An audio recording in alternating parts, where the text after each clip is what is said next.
tout ce qui grandit en dehors de la prière est sans fondement, car une assemblée ne peut grandir que par la prière.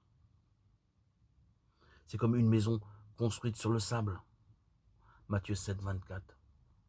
C'est Dieu qui fait l'assemblée de Dieu, pas la clameur des actes, des œuvres. C'est la parole de Jésus qui donne un sens à nos efforts.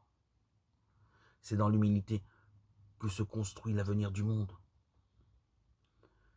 Parfois, je ressens une grande tristesse quand je vois certaines communautés qui, avec de la bonne volonté, font fausse route parce qu'elles pensent faire l'Église de Dieu. Avec des rassemblements comme s'il s'agissait d'un parti politique. La majorité, la minorité, ce que pense lui-ci, celui-là, tel autre.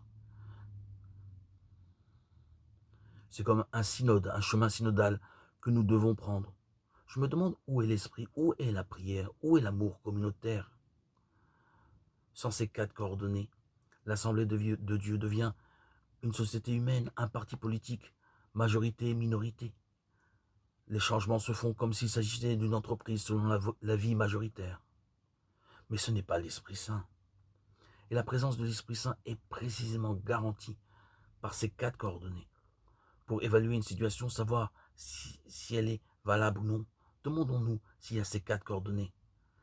La vie communautaire, la fraction de pain, la prière, la prédication. Comment la vie se développe selon ces 4 coordonnées? Si cela manque, l'esprit manque. Et si l'esprit manque, nous serons une belle association humanitaire de bienfaisance, c'est bien. C'est bien, même un parti, disons. Mais ce ne sera pas l'assemblée de Dieu, le corps de Dieu. Et c'est pourquoi l'assemblée ne peut pas grandir ainsi. Elle grandit non pas par prosélytisme, comme n'importe quelle entreprise, mais par attraction. Et qui anime l'attraction? L'Esprit Saint. N'oublions jamais cette parole de Benoît. L'Église ne grandit pas par prosélytisme, elle grandit par attraction.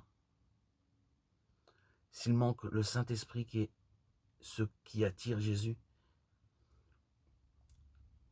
il n'y a pas d'assemblée. Il y a un sympathique club d'amis avec de bonnes intentions, mais il n'y a pas d'assemblée. En lisant les actes, nous découvrons alors que le puissant moteur de l'évangélisation, ce sont les assemblées de prière, où ceux qui participent font l'expérience vivante de la présence de Jésus et sont touchés par l'Esprit.